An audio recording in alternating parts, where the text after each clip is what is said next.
buen día República Oriental del Uruguay, en este día nublado, este día gris. Bueno, está anunciado así, y está anunciada la semana así, pronosticada la semana así, de parte de Inumet, y también de distintas plataformas de laboratorios meteorológicos que daban ya este pronóstico de una semana muy nublada, con lluvias, muchas lluvias, y con descenso de la temperatura. ¿Cuántos problemas se van generando con este estado del tiempo? Así se dice según los meteorólogos. Pero parece ser que podemos hablar también de cambio climático. Hay un cambio en el clima. Bueno, se van dando fenómenos que dan cuenta de todo ello, temperaturas muy altas, descensos bruscos de temperatura, contraste de temperaturas que generan esos frentes fríos, esas inestabilidades atmosféricas. Uno va aprendiendo a poco, ¿no? Escuchando a meteorólogos que van explicando estos fenómenos que se reiteran cada vez más. Si bien siempre estuvieron, ahora tienen una frecuencia mucho más importante. Y en nuestro país, bueno, hace unos días pasados, bueno, tuvimos una, digamos, caída de agua impresionante que superó la media del milimetraje de agua.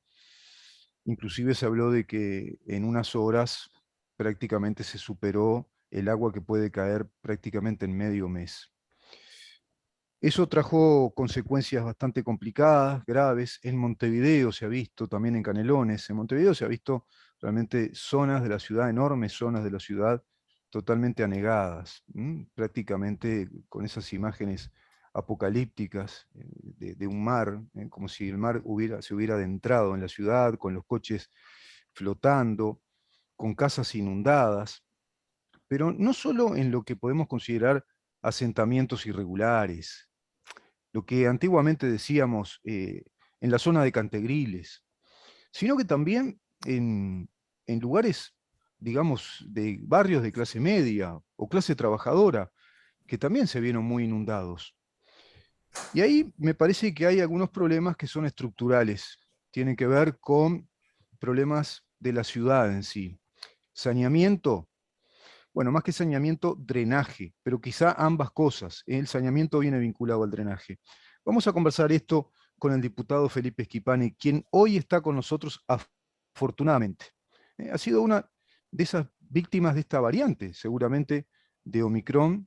Tiene su, bueno, su cuota entonces de participación en los contagiados de COVID, pero afortunadamente todo muy bien, todo muy saludable. ¿Es así, Felipe? Bienvenido.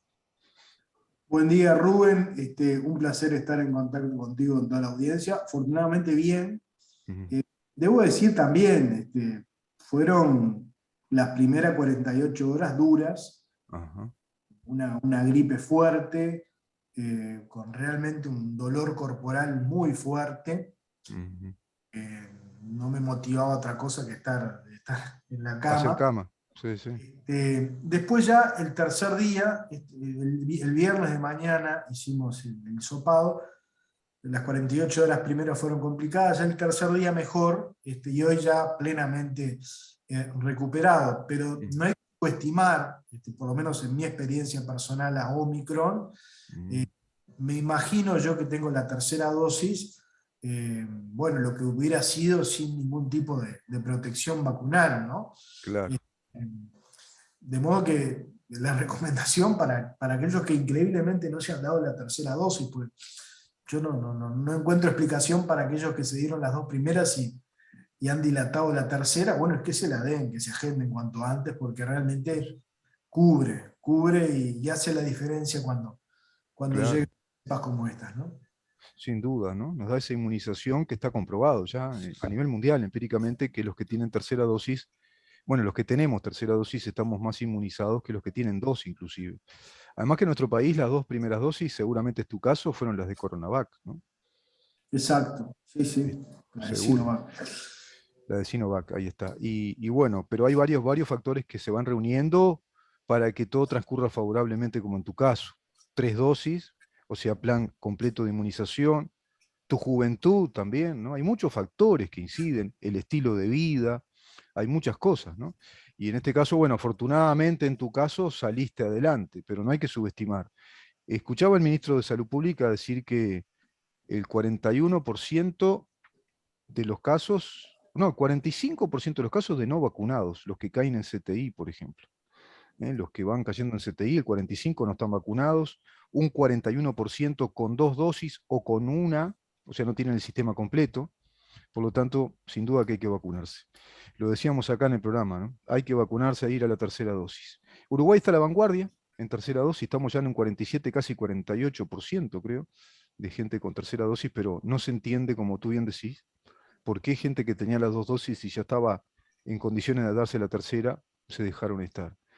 Quizá pensamos que no iba a pasar más nada, que esto se terminaba, y bueno, vino esta variante.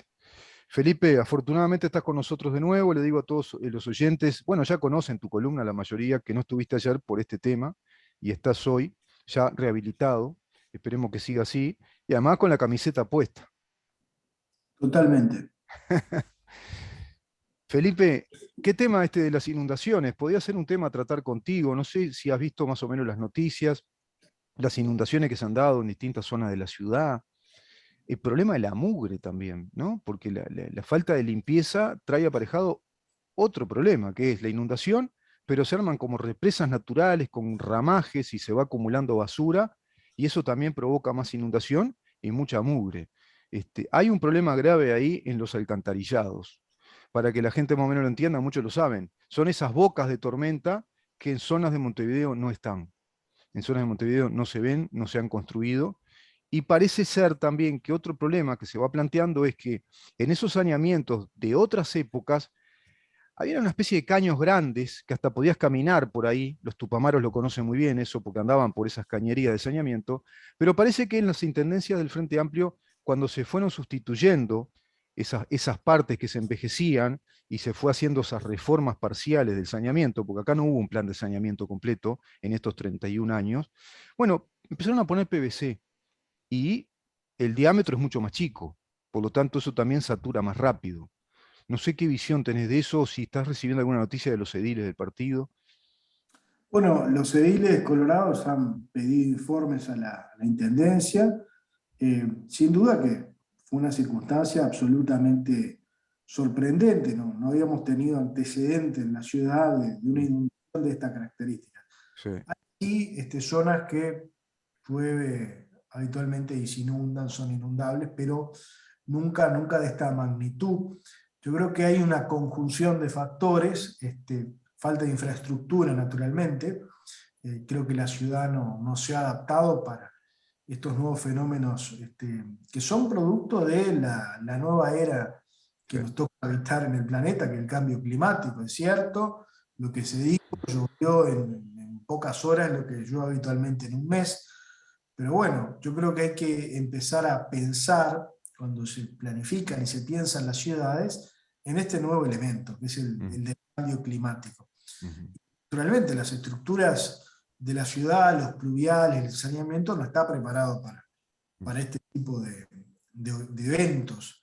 ujú, Eso se suman situaciones como las que tú señalabas, falta de limpieza, y esto se dio fundamentalmente en la zona de la periferia de Montevideo, en sí, donde los desagües no son a través del saneamiento, sino a través de las cañadas, arroyos, mm, eh, que están sucios. O sea, nosotros esto lo vivimos todo el tiempo, claro. cuando corremos el departamento, y justamente los vecinos se quejan de la suciedad Mm, de estos lugares, que bueno, que cuando ocurren estas cosas quedan de manifiesto.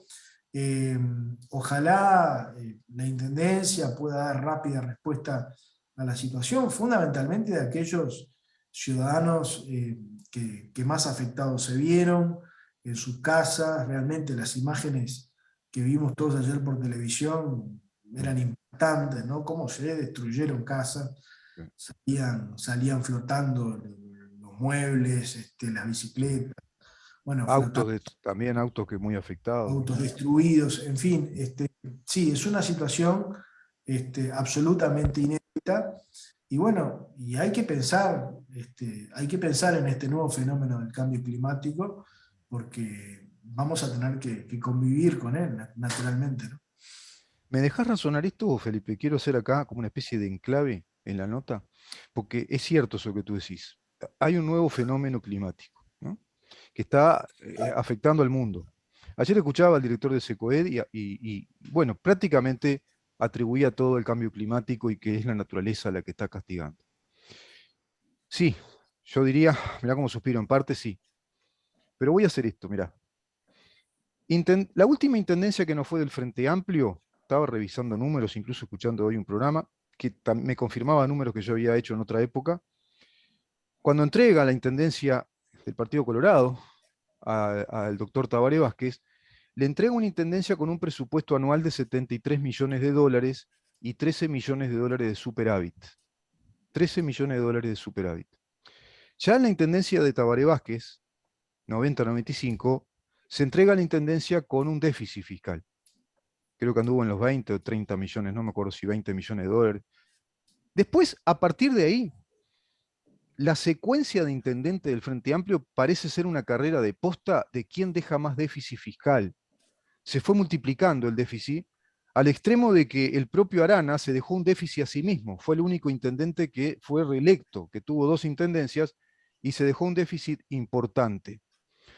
Hoy por hoy la intendencia de Montevideo está arriba de los 300 millones de dólares de déficit, supera abiertamente el presupuesto anual del año 90, a los 90, de 73 millones de dólares. Según cuentas que yo hacía, por allá por el año 18-19, la intendencia está cerca de los 800 millones de dólares de presupuesto. Ahora bien, viendo ese panorama, y el cambio climático no es de hoy, Felipe, no es de hoy. Se viene anunciando hace mucho tiempo que están ocurriendo estos problemas. Vemos inundaciones por doquier en el mundo hace muchos años. No hubo un plan de previsión en cuanto a actualizar el saneamiento, alcantarillado, el sistema pluvial de la ciudad en todos estos años con ese gigantesco presupuesto. Es una gran pregunta que creo que muchos montevideanos nos tenemos que hacer y hacernos en serio, ¿no? ¿Qué pasó en todos estos años de intendencias de Montevideo con un mismo sello político, donde tuvieron todas las posibilidades realmente de reformularla a la ciudad, traerla a estos tiempos? Bueno, no, no es así. Vemos que estamos llenos de periferias irregularmente edificadas, sin planes de saneamiento, sin alcantarillado, después un alcantarillado y saneamiento ya envejecido, que lo van emparchando, atando con alambre. Bueno, eso es lo que está pasando para mí en Montevideo. Claro que viene este cambio climático y se generó este fenómeno diluvial como nunca hubo en Montevideo, pero quizás se hubiera atenuado mucho más si tuviéramos una ciudad más preparada para eso. Creo que esa es la reflexión. Posiblemente. Sí, sí, coincidimos. Claramente no hubo de parte de las autoridades previsión sobre un hecho que además, ciertamente, Y es de parte de la prensa tampoco se enfatiza en este tema. Nos quedamos con consultar a meteorólogas, meteorólogos y hablar del cambio climático. Está bien, pero no estamos hablando de planes urbanísticos. No estamos, es la capital, es la mitad del país que vive acá concentrada. Es la capital del país. sin duda, estamos de acuerdo. Hubo en ese sentido, creo yo, una a priori responsabilidad de las autoridades en no prever este fenómeno. Bueno, yo creo que si para algo tiene que servir este episodio es para tomar recaudos. Claro. Claramente ya no va a ser un segundo suceso, un hecho nuevo. Bueno, la Intendencia con el presupuesto que maneja tendrá que hacer las obras necesarias para poder responder ante una situación como esta en el futuro, ¿no? Incluso me cierra cada vez menos también, Felipe, viendo este presupuesto de la Intendencia, viendo esta falta de previsibilidad, viendo los complejos temas estructurales de saneamiento que ya la ciudad está reclamando, que se esté en debate y discutiendo la intendenta con los ediles de la oposición por un préstamo vinculado al BID, otorgado por el BID de 70 millones de dólares, que ni mueve la aguja y era para un sector, ¿no? Casabó, esa zona, y ahí ves la improvisación. Si no se estaba pensando realmente en un plan más global, inclusive secuencial, ¿no? Por periodo, de empezar a hacer un saneamiento como la gente a nivel de la ciudad. Me parece que estamos discutiendo, estamos casi en discusiones bizantinas, ¿viste? 70 millones de dólares discutidos para una zona que va a cubrir prácticamente a 2.000 personas. Sí, bueno, esa es una de las críticas que le hemos hecho al proyecto del BID. No hay la suficiente presencia de saneamiento que realmente le cambia la vida a las personas, ¿no? Claro.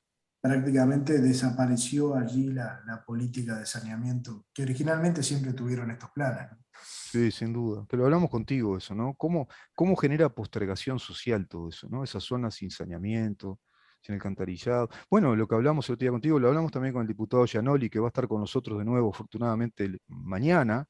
El tema de la falta de luz y de agua en un montón de zonas de Montevideo, ¿no? Eso posterga a núcleos importantes de la población montevideana. Tú nos decías que el 10% está careciendo de esas cosas básicas, ¿no? Estamos hablando de Sí, sí, 130.000 montevideanos, más o menos. y más o menos. De modo que me parece que son las cosas que rápidamente hay que atender, ¿no? Ujú. Bueno, hay tantas cosas para hablar, Felipe, qué sé yo, el paro de AEBU, ¿viste? Paralizando los cajeros en plena temporada turística. Es cierto que el salario real bajó, está creo que un 2, tanto, estaba un 2,1% por debajo de la inflación, que es como se calcula el salario, los incrementos salariales de acuerdo al IPC, pero también tenemos que ir viendo pandemia, recesión económica fuerte, se recuperó, digamos, el empleo, inclusive la tasa de desempleo está por debajo de las tasas de desempleo del 2019.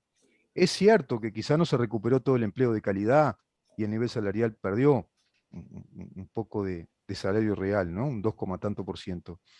Ahora, ¿es tan dramática la situación de los bancarios, de la banca pública, como para llevar adelante estas medidas tan de choque, tan fuertes en este momento?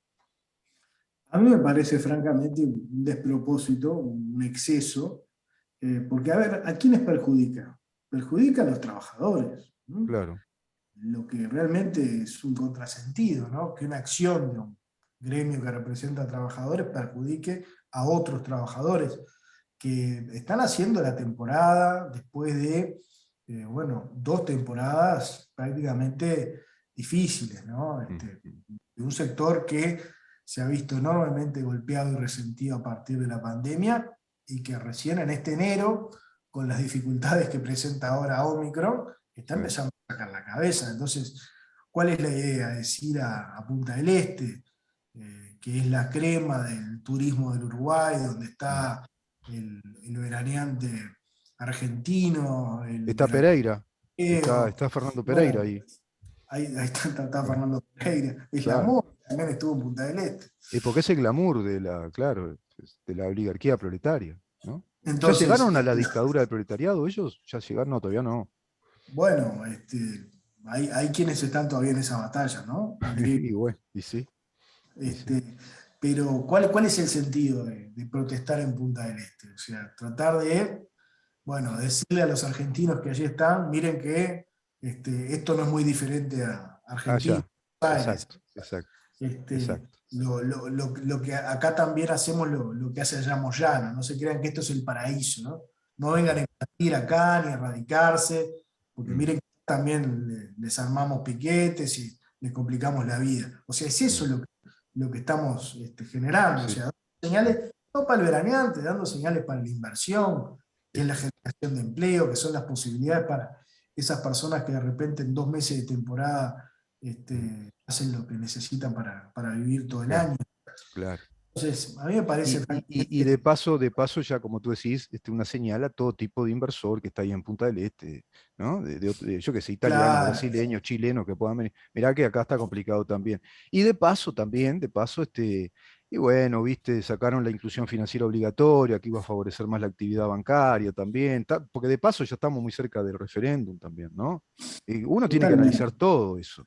Hay que ser un poquito, mal pensado, o yo te diría bastante mal pensado, ¿no? Porque justo ahora, ¿no? Después de 2 años, como tú decís, un turismo paralizado, un país paralizado por la pandemia, como el mundo estuvo paralizado, se comienza a activar un poco el turismo y ¡tra!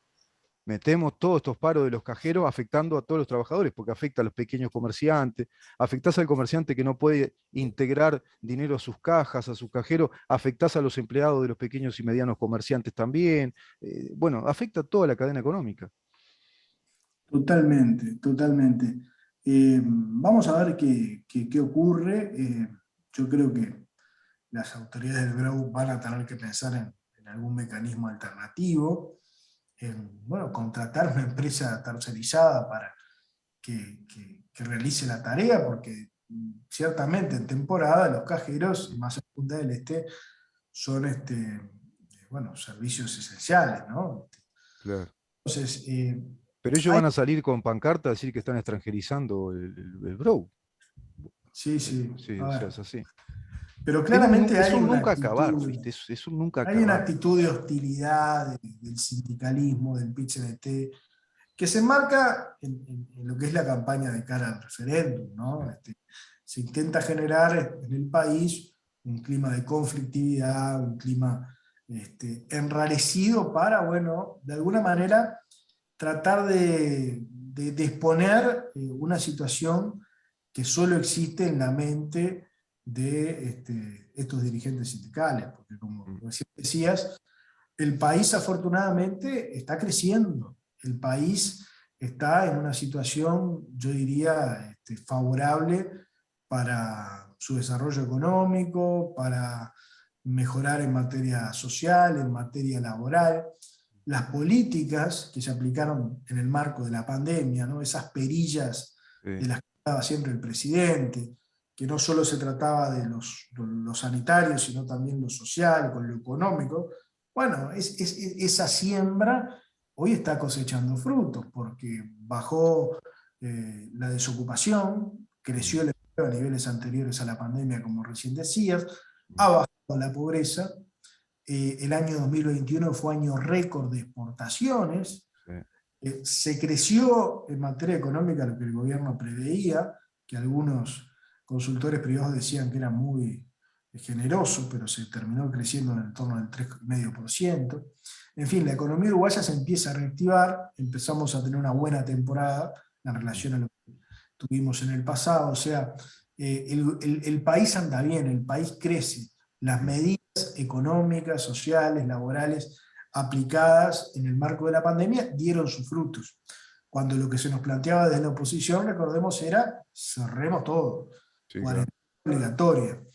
Y el gobierno tuvo la sabiduría, bueno, de decir, no, vamos a privilegiar también la actividad económica, la actividad laboral, la realidad social. Y bueno, y eso está dando sus frutos y el país afortunadamente va por un buen sendero. Mm, Entonces, como hay que pintar un panorama catastrófico, porque no ayuda a los intereses de quienes defienden la derogación, que ocurran todas estas cosas positivas, bueno, vamos a empezar a generar ruido, vamos a generar un clima de mal humor en la sociedad, nos claro. vamos a trancar, vamos a generar todas estas cosas para tratar de generar un clima, una sensación térmica, diría yo, Seguro. favorable a los intereses del gobierno. Y por Mm, eso se inventan todas estas cosas y por eso fue la actitud que asumieron los funcionarios de ANCAP con el tema de la refinería y por eso la actitud hostil de los sindicatos de la enseñanza. En fin, sí, claramente es la intención de dibujar un panorama que no es la realidad que vive el país. exacto, exacto.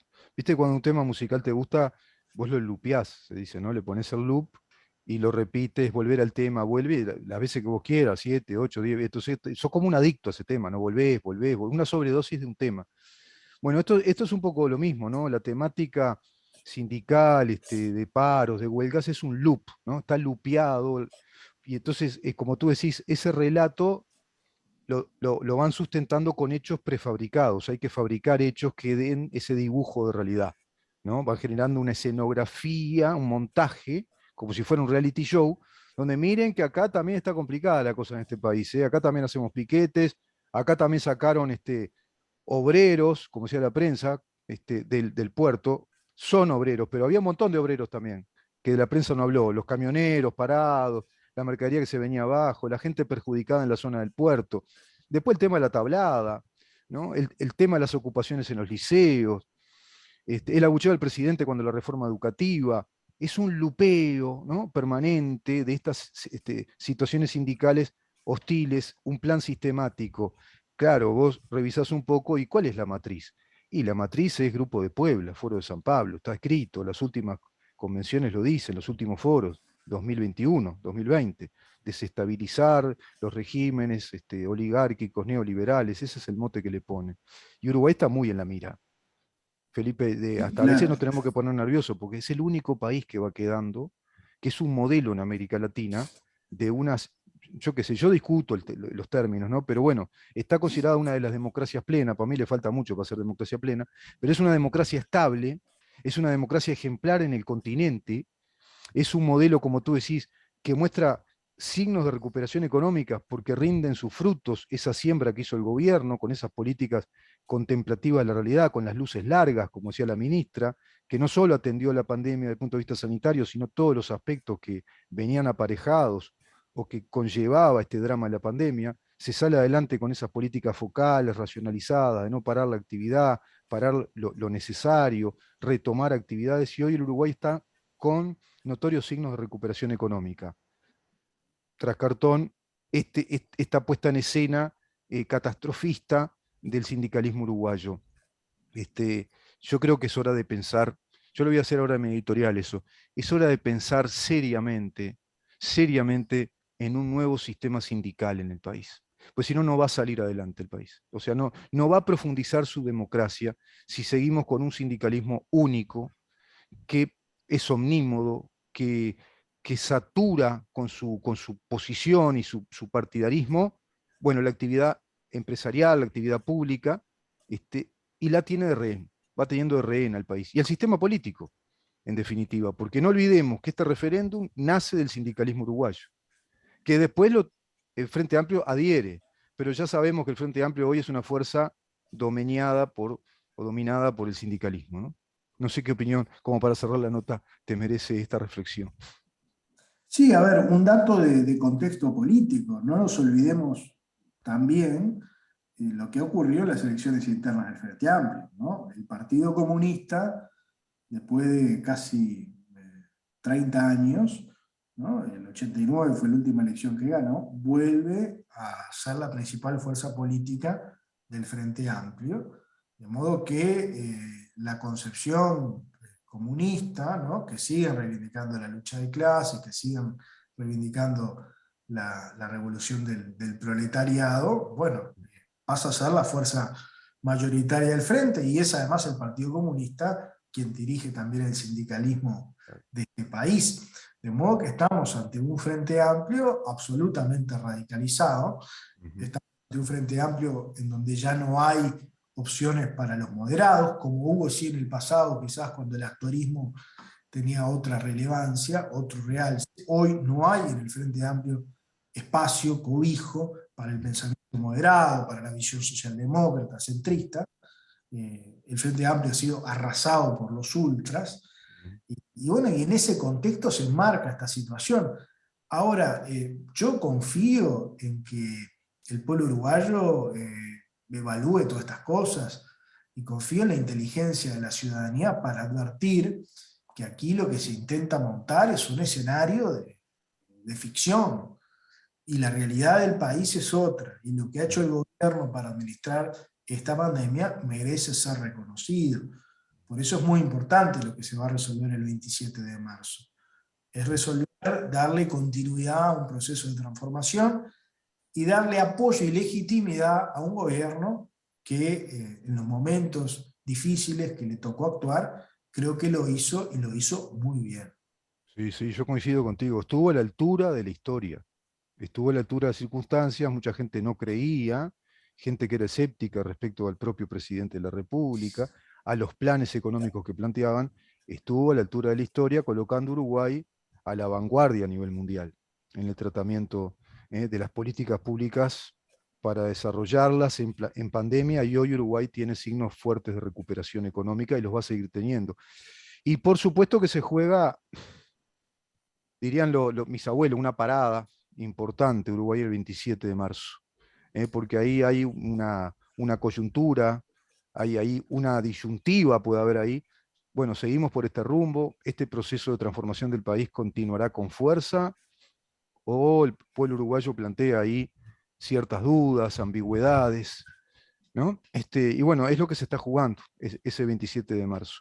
Y yo creo que a partir del 27 de marzo tendríamos, según el resultado, el pueblo uruguayo va a tener que empezar a evaluar otras cosas, empezar a evaluar a partir de ahí, de esa base. Bueno, queremos que esto siga, pero ahora esto tiene que también traer más cambios, cambios que están como en el stand-by, a la expectativa, no sabe el pueblo uruguayo si esos cambios vendrán, si no es un argumento también que eso ahora no se hace porque está el referéndum, como por ejemplo el voto secreto, los sindicatos vinculados a la personería jurídica.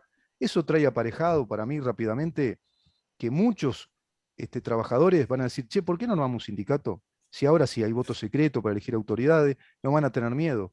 Yo estoy seguro que está lleno de trabajadores que están cansados de este sindicalismo prepotente, único, tomado, como tú decís, por el Partido Comunista. Es el Partido Comunista que está trabajando ahí, todo a mano alzada, libremente, con total impunidad. Bueno, personería jurídica, sí, pero muchos uruguayos dicen, no alcanza la personería jurídica. Personería jurídica y voto secreto. Estoy seguro que muchos se van a escribir como nuevas unidades sindicales y ahí sí, vos, en esta era de la diversidad, creo que provocás diversidad sindical y ahí se democratizaría el país. Y le haría muy bien al sindicalismo uruguayo, porque coincido contigo que el sindicalismo es necesario en una democracia. Si no hay sindicalismo, no hay democracia. Ya avanzó Occidente en ese sentido, ¿no? Era triste aquellas épocas, ¿te acordás de aquel capitalismo feroz, donde los trabajadores no tenían protección alguna y tuvieron que ir luchando para tener sus derechos sindicales? La Constitución lo ampara, habla precisamente de ese derecho sindical, inclusive dice algo que no se estaba cumpliendo en plenitud, que es la personería jurídica. La propia Constitución recomienda la personería jurídica a los sindicatos. Ese es un tema importante. El otro tema, creo yo, va a ser la reforma educativa, cómo va a venir planteada. Y cierro con eso, te dejo libre, Felipe. No sé si querés hacer una conclusión. Estamos de acuerdo, o sea, los exclusivismos nunca son buenos, ¿no? En esa medida me parece que es fundamental de que haya más opciones sindicales. Eh, Hay un tema también que podríamos conversar más adelante, que refiere a, bueno, cómo los partidos tradicionales fundamentalmente han encarado el tema Claro, sindical, ¿no? La claro. importancia que le han dado a que integrantes de sus colectividades participen de esos ámbitos. Yo soy partidario de que hay que participar de esos ámbitos, he militado toda la vida en lugares hostiles para los tradicionales, no hay que regalar los espacios. Y creo que si hay hoy un predominio, un exclusivismo de el Partido Comunista fundamentalmente, pero el Frente Amplio en general en el mundo sindical, en gran medida es responsabilidad de los partidos tradicionales. Y Es tenemos un que tema enorme. otra mea culpa.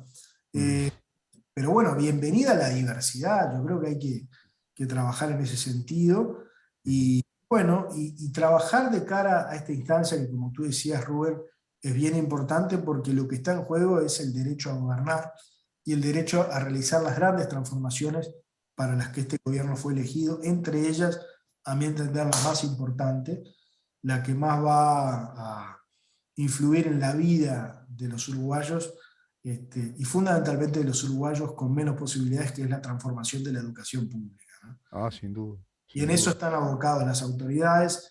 Hay un plan, hay una estrategia, hay voluntad política para llevarla a cabo, va a haber una férrea oposición, Mm. eh, pero la LUC va a apoyar mucho, ¿no? Y si la ciudadanía acompaña, la LUC va a estar acompañando los cambios que en materia educativa la LUC introduce y Mm. va a ser, creo yo, una gran carta de legitimidad para avanzar con más fuerza, con más decisión en el proceso de transformación de la educación. Totalmente de acuerdo, sí. Vamos con ese tema la próxima, si te parece. Los partidos políticos y su compromiso o no con el sindicalismo y la LU como un marco referencial jurídico fundamental. Y si se cuenta después con ese aval de un voto por el no, es decir, el voto celeste de no al referéndum, de no a la revocación, y bueno, ahí habría un aval importante del pueblo uruguayo para seguir con esas transformaciones. Muchas gracias, Felipe, por estar y me alegro un montón, sinceramente, que estés recuperado, que ya estés bien porque te precisa, ¿eh? Te precisa mucha gente en el país. Sos uno de esos diputados muy activos, proactivos, muy militante, muy honesto intelectualmente. Así que me alegro un montón, sinceramente. Nos vemos el Bueno, un próximo abrazo lunes. grande a Rubén. Como siempre es un placer conversar contigo y con la audiencia. Igual, igual. El doctor Felipe Schipani, conversando con nosotros, afortunadamente ya recuperado. Vamos a una pausa, Damián, y continuamos. Quédate ahí.